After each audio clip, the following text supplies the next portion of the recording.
अस्सलामुअलैकुम viewers, I am doctor any. उम्मीद और दुआ है आप अपनी फैमिली के साथ जहाँ रहें हमेशा शादो आबाद रहें। मदर्स की जानिब से एक बहुत ज़्यादा पूछे जाने वाला सवाल ये है कि प्रेगनेंसी में ऐसा क्या खाया जाए जिससे इनके बेबी का वेट गेन हो और वो सेहतमंद पैदा हो। प्रेगनेंसी को हम 3 ट्राइमेस्टर्स में डिवाइड करते हैं। पहले 3 माह फर्स्ट ट्राइमेस्टर, दूसरे 3 माह सेकेंड ट्राइमेस्टर और आखिरी 3 माह थर्ड ट्राइमेस्टर। पहले हम फर्स्ट ट्राइमेस्टर के डाइट प्लान के बारे में बात करते हैं। फर्स्ट ट्राइमेस्टर में मदर को बहुत ज़्यादा कमज़ोरी और थकावट महसूस होती है। इसके अलावा उल्टी मतली की शिकायत होती है, जिसकी वजह से इनका खाना पीना ठीक से नहीं हो पाता और वो वेट गेन नहीं कर सकती, बल्कि हो सकता है इनका वेट बढ़ने की बजाय थोड़ा कम हो। इसलिए इन्हें ऐसी खुराक लेने की ज़रूरत होती है जो इनका एनर्जी लेवल बढ़ा सकें। तो इस सिलसिले में आप ताज़ा फलों के जूस और मिल्क शेक का इस्तेमाल कर सकती हैं।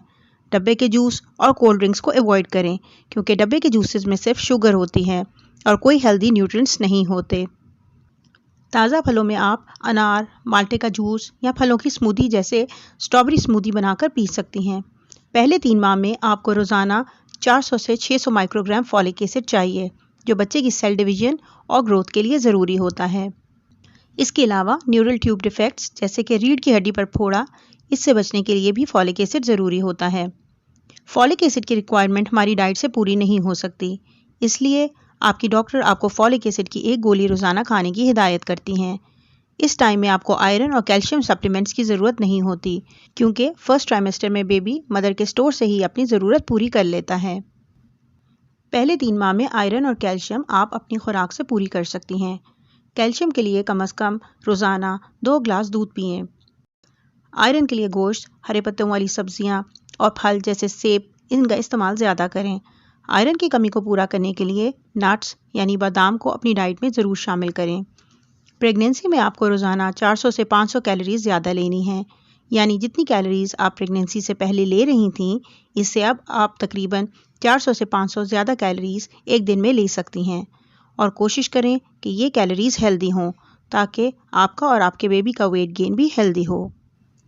पहले 3 माह में आपको ज़्यादा खाने की ज़रूरत नहीं होती, क्योंकि ज़रूरत से ज़्यादा खाने की वजह से एक तो उल्टी मतली की शिकायत ज़्यादा हो सकती है और दूसरा वज़न ज़्यादा बढ़ने की वजह से प्रेगनेंसी में शुगर और ब्लड प्रेशर हो सकता है और बच्चे का वेट भी ज़्यादा होने से नॉर्मल प्रेगनेंसी के चांसेस कम हो जाते हैं।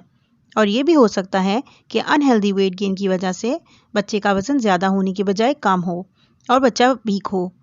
इसलिए प्रेगनेंसी में आइडियल वेट गेन बहुत ज़रूरी है।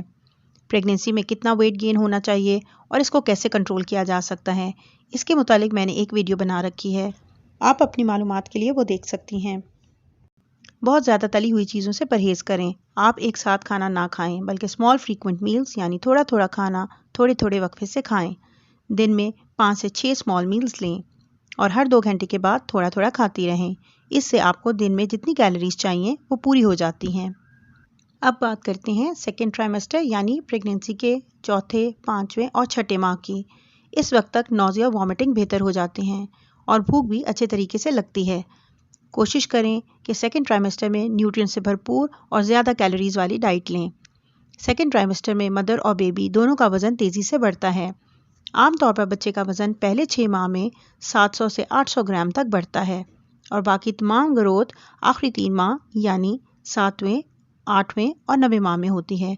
इसलिए पहले 6 माह में आपने बच्चे के वेट की ज़्यादा टेंशन नहीं लेनी। सेकेंड ट्राइमेस्टर में बच्चे की हड्डियाँ, गोश्त और स्किन बनना शुरू हो जाते हैं, इसलिए आयरन और कैल्शियम की रिक्वायरमेंट भी बढ़ जाती है, जो सिर्फ खुराक से पूरी होना मुमकिन नहीं। इसलिए खुराक के साथ रोज़ाना 1000 मिलीग्राम कैल्शियम लेना ज़रूरी है। दूध के एक गिलास में तकरीबन 200 से 300 मिलीग्राम कैल्शियम होता है, तो बेहतर है रोज़ाना दूध के 3 से 4 गिलास पीने की बजाय, जो कि प्रेगनेंसी में पीना वैसे भी मुश्किल होता है, आप दूध का 1 गिलास और साथ में एक कैल्शियम की टैबलेट खा लें, जिससे आपकी कैल्शियम की रिक्वायरमेंट पूरी हो जाएगी। इसी तरह सेकेंड ट्राइमेस्टर में आयरन की रिक्वायरमेंट भी बढ़ जाती है, तो डाइट के साथ आयरन की टैबलेट भी ज़रूर लेनी चाहिए, वरना आप में अनीमिया यानी खून की कमी हो सकती है, जिससे मज़ीद कॉम्प्लिकेशंस पैदा हो सकती हैं और बच्चे की ग्रोथ मुतासिर हो सकती है और उसका वज़न भी कम होता है। ख्याल रहे आयरन और कैल्शियम की टैबलेट्स एक ही टाइम पर इकट्ठी नहीं लेनी, क्योंकि कैल्शियम आयरन की एब्जॉर्प्शन को रोकता है। तो अगर आपने आयरन की टैबलेट सुबह ली है तो कैल्शियम की टैबलेट रात को लें। आयरन रिच डाइट का इस्तेमाल करें, जैसे हरे पत्ते वाली सब्जियां, चुकंदर, गाजर, खजूर, कीमा, गोश्त और कलेजी।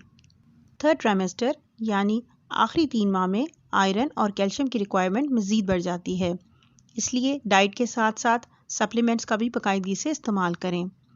अगर आपकी डॉक्टर आपका हीमोग्लोबिन का टेस्ट करवाएं और वो 10 से कम आए तो इस वक्त आयरन की टैबलेट्स काम नहीं करती और आयरन के इंजेक्शंस लगवाने पड़ते हैं, जो एक दिन छोड़कर ड्रिप में डालकर लगाए जाते हैं। 7 से 8 ड्रिप्स लगती हैं और इससे आयरन की कमी पूरी हो जाती है और बाद में ब्लड ट्रांसफ्यूजन की ज़रूरत भी नहीं पड़ती। अगर बच्चे का वज़न कम बढ़ रहा है और इसकी कोई मेडिकल वजह नहीं है तो पाउडर फॉर्म में कुछ सप्लीमेंट्स अवेलेबल होते हैं जो प्रोटीन रिच होते हैं। आप इन्हें 1 गिलास दूध में डालकर इस्तेमाल कर सकती हैं, जो बेबी का वेट गेन करने में हेल्पफुल होते हैं। आपने अपने रेस्ट, स्लीप और वॉक का ख्याल रखना है, क्योंकि इससे ब्लड सर्कुलेशन बेहतर होती है और बच्चे को पूरे न्यूट्रिएंट्स ठीक तरीके से पहुंचते हैं और बच्चे की ग्रोथ भी अच्छी होती है। इसके अलावा आपने अपनी हाइड्रेशन का भी पूरा ख्याल रखना है। अगर आपके बेबी का बर्थ वेट यानी जब बेबी पैदा होता है और इसका बर्थ वेट 2.5 kg तक हो तो वो नॉर्मल ही समझा जाता है, इसको हम अंडरवेट नहीं कहते। उम्मीद है आपको मेरी आज की वीडियो इन्फॉर्मेटिव लगी होगी। इस सिलसिले में आपके जहन में कोई सवाल हैं तो आप कमेंट सेक्शन में पूछ सकती हैं। अपना बहुत ख्याल रखिए। शुक्रिया। अल्लाह हाफ़िज़।